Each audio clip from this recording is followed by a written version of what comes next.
Fully mature, they get a purple flower on the top of them, one single flower. And it's about 150 yards. But I didn't know till later, as you go further down the tracks, it actually comes down to maybe about 50 yards in width. But they ran all the way down the tracks past that third building. But it's dark over there. I mean, it's really dark in the thistles and stuff, man. And I'm walking around, I'm looking, and we walking and crunching on these rocks. And because we're on railroad tracks, all 7 of us couldn't walk side by side to go down the track. So it's 3 in the front, 2 in the middle, and then me and Herman is bringing up the rear.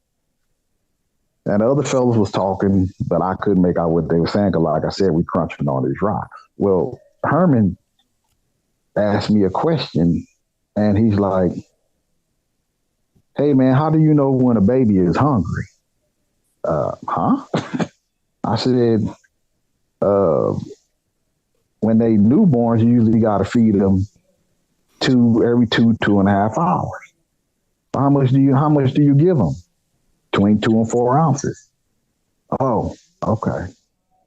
Well, do you know how to change diapers? Now, I got nieces and nephews. Yeah, I know how to change diapers. He's like, is it hard? I'm like, no, you just peel the tabs off and stick them to the diaper and it's a wrap. He's like, oh, okay. I was like, now if they poop or something, you got to take some wet wipes or washcloth and clean them up and stuff. But changing diapers is easy, man. And I kind of looked at him like, what, to myself, what is this about? So then he said, well, how do you know when they're sick? I like, they either have a fever or they cry all the time, or, they'll let you know if you can't figure something out. I said, why are you asking me all these questions about kids, man? He said, oh, well, my girlfriend is about to have our baby, our first baby. Said, man, he's like, I'm scared to death. I said, the damage is done already. What you scared now for? He was like, because I don't want to be the type of father that my father was. I'm like, well, what kind of father did you have? Non-existent. I said, oh, I'm sorry to hear that, man. I said, well, if you don't want to be the type of father your father wasn't, then don't. You got the choice right now. You know that your father wasn't around. Make sure you around. You got this girl pregnant. Just if y'all broke up shortly after the baby's born, you still need to be in your child's life. You don't have to be with the mother just to be a father. He's like, no, it ain't nothing like that, man. He's like, I don't know nothing about babies. I'm like, talk to your mom, talk to your grandmother. If they can't give you the answers, go to the library and pick up a book. Parenting, I said, it's not that hard. Now, I'm not no expert by that time by any means. And even now, I'm a grandfather. I'm still not an expert, but I have a lot more knowledge and experience. So he was worried. He was worried, but he was putting undue stress on himself because being a new father, if you don't have a little brother, a little sister, or nieces or nephews, then yeah, you got to kind of wing it, but just always ask questions. And I was telling him this stuff, and we walking around, and I'm looking around, and I happen to turn my head because he was on the right side of me. And I turned my head and I looked to the right, but I wasn't looking at him. I was looking in the thistles, and he's like, "What's the matter? Did you see something?" I'm like, "No, man, it's just dark back here." And now we're directly under the first light now. And I'm just looking around because it's dark back here, man. I ain't never been, this is a new part of town for me. I ain't never been here. He's like, "Whoa, I thought you might have seen something." He said, "Well, there's a big black dog that lives in that junkyard. And every now and again, he'll get out. And when he come running at you, just pick up some rocks and start hollering and throw them at him. And he probably going to bark and growl, but usually he'll run off." I'm like, "Oh, that's nice to know. You telling me now." So what if you can create your own website by saying, "This is what I want"? With Wix, you can. We talking a little bit more and we walking. He asked me a couple more questions. And we're exiting out from underneath the first light about to enter the area of gloom. And I was looking to my left. I was looking at this fence that they got that's running behind all these buildings. It's that tall chain link fence with the 3 strands of barbed wire on top. And I'm just taking in my surroundings. And I made a mental note of that. I don't know why. I just made a mental note of that. And there's a smell that's all over Louisiana, at least in New Orleans and Metairie. And it's like rotting vegetation, but with something else, like just kind of like a dirty smell. But you smell it wherever you go. And I think it's because it stays so humid and stuff with all the rain. You got a lot of vegetation growing, but you got some vegetation that's dying too. So it gives off a smell. And even down in the French Quarters, you can smell it. So I didn't smell any odor that I hadn't become accustomed to. But as we walking along, we're in the gloom and we crunch down the tracks. The other dudes is walking ahead of us. And we were spaced out maybe 3 or 4 feet. I had looked to my left and I looked back to my right. And I think I was about to ask Herman something, maybe how much further we got to go and get to the liquor store. Again, I'm not feeling like they set me up for anything because the other 5 guys, excuse me, really wasn't paying attention to me. They were just talking. So I was turning my head to the right and I seen something in my peripheral come out of the thistles. I didn't clearly see what it was at that time. I just seen something black come out of the thistles up onto the tracks. It jumped. Now, with everything that I've been through in my life and me not having no fear, no human being, something told me to run. And I used to run a 4.240. So when I get ready to get out of town, I'm on my way, lickety split. And I started running. And I couldn't have took more than 4 to 6 steps. And I heard this sound that sounds like when you either trip and fall on some rocks. Well, I guess in that case, because I didn't know what was going to happen next, somebody tripped and fall on the railroad tracks and they hit the rocks and slide just a little bit. And Herman screamed, "Don't leave me." Now, I've never heard a human being, the way he said it, I've never heard that come out of a human being's mouth before. Never. There's something in there just, I guess it tugged at my heartstrings because he screamed it. "Don't leave me." Now, I don't know if this is a black people thing or if this is any race thing, but if you run up behind some black folks, because that's my experience, so I'm going to speak on them. They not looking back to see what you're running from. They just start running too. We'll figure out what you're running from later, but you're running, so evidently something must be out. So the other 5 guys took off running. When Herman said that, I'm thinking it's that dog from the junkyard that came out of these thistles and it's getting ready to maul Herman.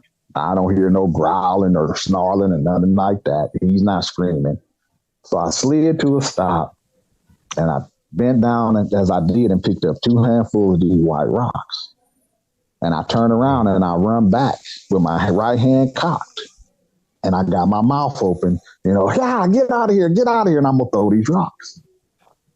And I slid to just a little bit. I slid to a stop and I'm looking because Herman's on the ground on his back, but he's propped up on his elbow and he's looking up. I can tell from the angle of his head, and he's got on this white tank top. Crouching over him just because they're just outside the second line. And man, this is crazy, bro. Man, if it had been me, I would have been out of there. And what I see is either the biggest dog on the planet or something else. I don't know anything about werewolves, dogmen, none of that. up to this point, other than what I read in books or seen on TV. But this thing was huge. But I could see the outline of the head, which was approximately 24, 26 inches wide. I could see the outline of the ears. And I'm looking and I'm like, what is that? That's a big ass dog. that they said big black dog, but he sorely underestimated the size when he said big. He should have said ginormous or something, because Herman looked like a kid up under this thing.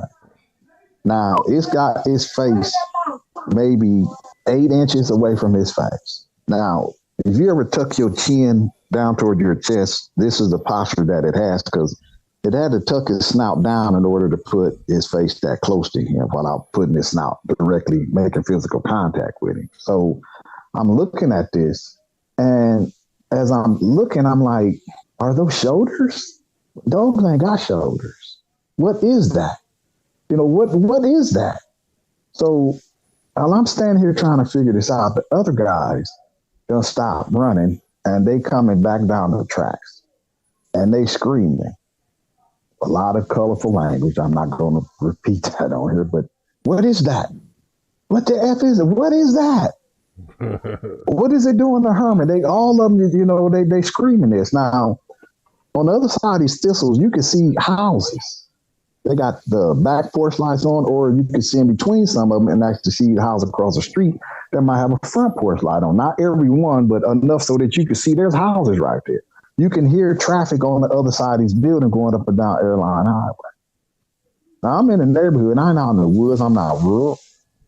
So I'm like to myself, what is that? Now, I'm not saying nothing because I've run back toward this thing.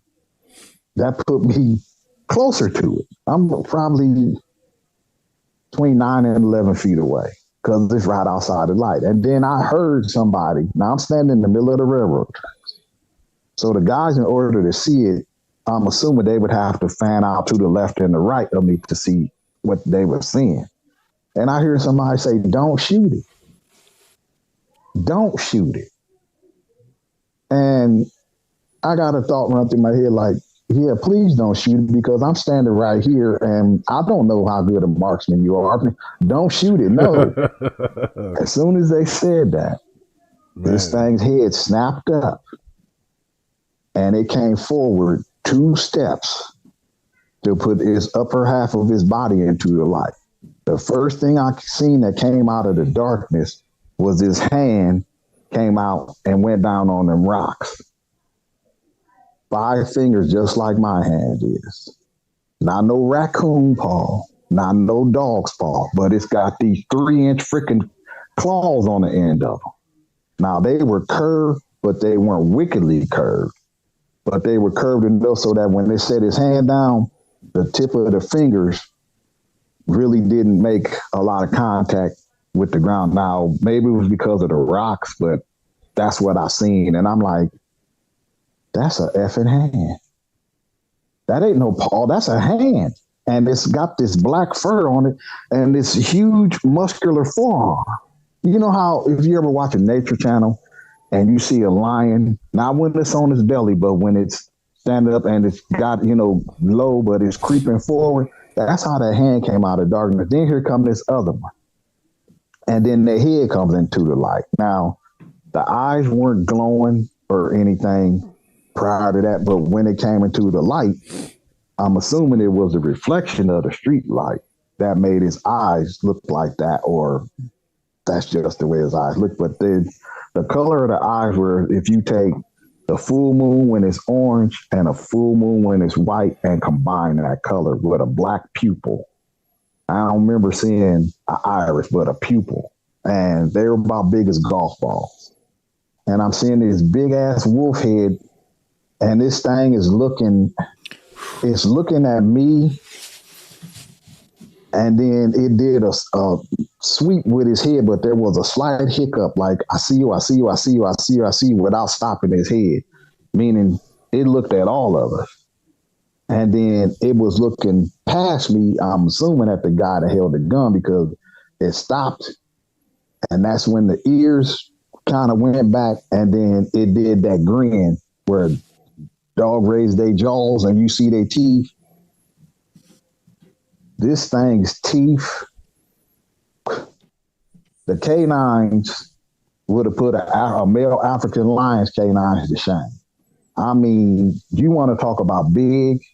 Now, it never opened his mouth, so I can't tell you what the tongue looked like, but the gums were black and pink. But the teeth was really white, but all the teeth in his mouth, even in between the canines, were cutting teeth. They weren't like a dog's molars. I'm talking about like how a bear traps teeth fit together. They were cutting teeth. And I'm like,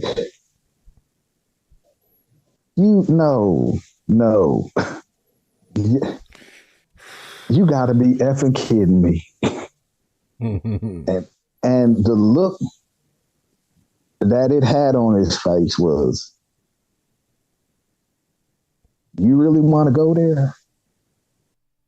I'm just gonna say this right here, man. I feel like it's a lot of stuff that's out there, especially in New Orleans. It's a lot of spiritual stuff that go on out there, but I believe that it's stuff out there that we don't think is real because they done made us think that it's fiction. They done made us think that it's a fairy tale, like by seeing these movies and all this and that. These days, man, I believe it's a lot out there that we think that's a fairy tale, but it's not. It's real life.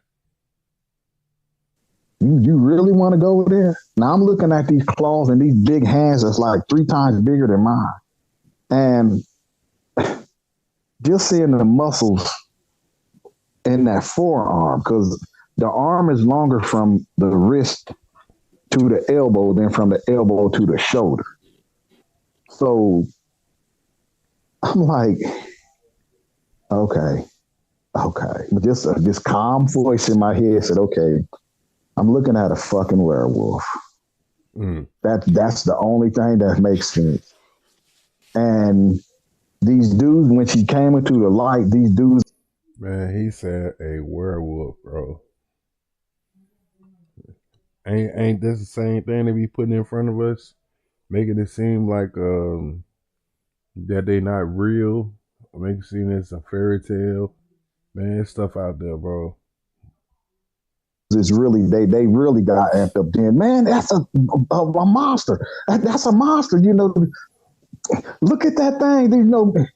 And I'm just standing there because when it came forward, that put it like roughly 7-8 feet away from me. So I got a real good look at it. A real good look. And I'm like, I'm getting ready to die. Ain't no way out of this one, Roy. You about to go meet your maker. You gonna be the one that they pull up to the pearly gates and you in a 33-gallon garbage bag because you in pieces. You gonna feel every rip, every shred, every tear. This is not gonna be a pleasant death. And your life kind of flashes through your mind. And it goes bullet train fast. Some of the things you've done, some of the things you haven't done, things that you want to do, it go really fast. But then also, because of your will to survive, you also start thinking, how can I get myself out of the situation? But you got to come up with the perfect plan in order to escape death. You out here on the railroad tracks with 6 dudes you just met. Who gonna save you? Now, these dudes were screaming and yelling. Didn't nobody come out the back of their house. No cars came down that street. Batman wasn't going to show up. Superman wasn't going to fly in.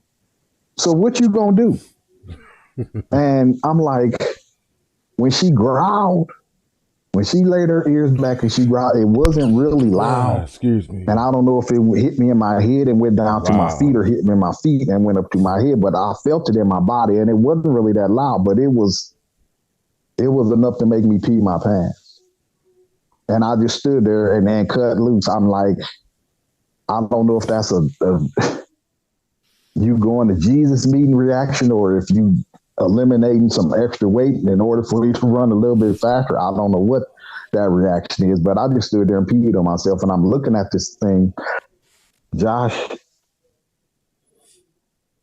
When I tell you this thing that I seen was big, now I was on all fours. When she came forward, she was almost looking me in my eyes on all fours. And just to see the shoulders and how the balls on her shoulders, you know, was bunched up with muscle, and then to see the bicep, and if she had a flex like she was in a bodybuilding contest, I'm pretty sure that bicep would have been close to the size of my head. Not that I got a big head, at least I don't think I do, but I know Herman's head was bigger than mine. I will say that, because I found out later on that the reason they called him Herman was because of the size of his head, because they said his head was big like Herman the Monsters on the Monster Show. And I got a nice little giggle out of that, because I'm like, well, Herman, yeah, you do got a pretty good sized orb, dude, but you know, I wasn't trying to be mean or nothing to him. I just was laughing with the guys. But when you feed away from something, and other than Herman, I got what I consider the best look at it. It's been in these thistles, or I don't know how it came through the thistle, whatever, but there should have been debris in the coat. I didn't see leaves. I didn't see no grass. I didn't see broken thistles. I didn't see nothing. It almost looked like somebody just got done grooming her and then turned her loose. Her fur was only about 2 inches long, if that. But I could see the muscle definition in her arm, and even, you know, the ligaments in the back of the hand. You could see that it wasn't really, what's the word I'm looking for? It didn't really stand out, but I could see her because of the weight that she had and the way she placed her hands. But when she growled,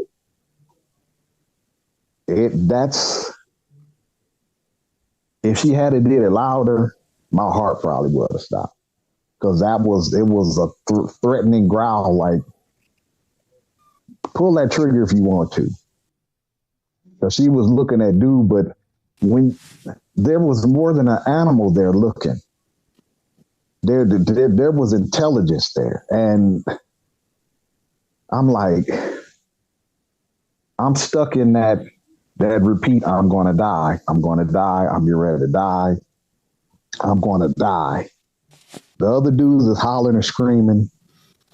And how can I get out of this situation alive? And I had been looking, remember I said earlier, I had been looking at that fence behind the buildings. Well, the middle building, the fence wasn't that far away from the back of it.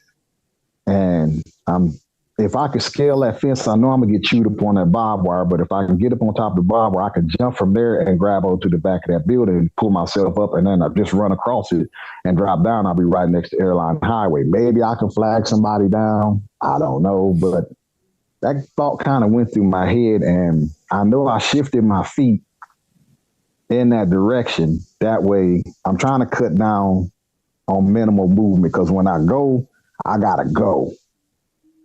And I did that, and her head snapped to me, and she looked at me dead in my eyes. And it was, run.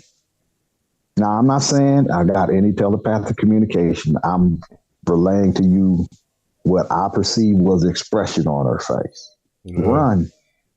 I dare you. See how far you going to get. Run. My heart started pounding so much that I couldn't hear anything. I just heard this thud, thud, thud, and I didn't realize till later I couldn't even hear the dudes yelling and screaming because my heart would be so loud. So rather than run, I just stood there and peed on myself again. I felt like she knew exactly what I was going to do. And I had just turned my feet and crunched them rocks a little bit. I could hear her breathing. I smelled her breath. And it smelled like she ate something and just never, ever brushed after that. That's the best description I can give you. It's not like a doggy or a canine breath or a real bad case of halitosis. It just was, she ate something and didn't brush her teeth. Now, I don't know if these things do brush their teeth, at least in that form, but that's what I smelled. But to see the rise and fall of her size, and she wasn't breathing as if she just got done running. It was an even breathing, because I looked at her and I'm like, again, I'm getting ready to die. And I had some other thoughts go through my head, but they weren't really clear. I don't know if it was now I'm saying this now based on years after I had my encounter and some of the things that people have said to me during the last 3 years that I thought about, but I didn't really go through the process of thinking about it completely. I just said, well, yeah, that's possible, or yeah, that's possible, or no, that's not possible. But when you sit down and you think about it, because I've gathered new information, what it could have been, and I'm like, well, it's possible that could have been the case, but I don't have anything concrete to where I can say, yes, this is what it was. But just,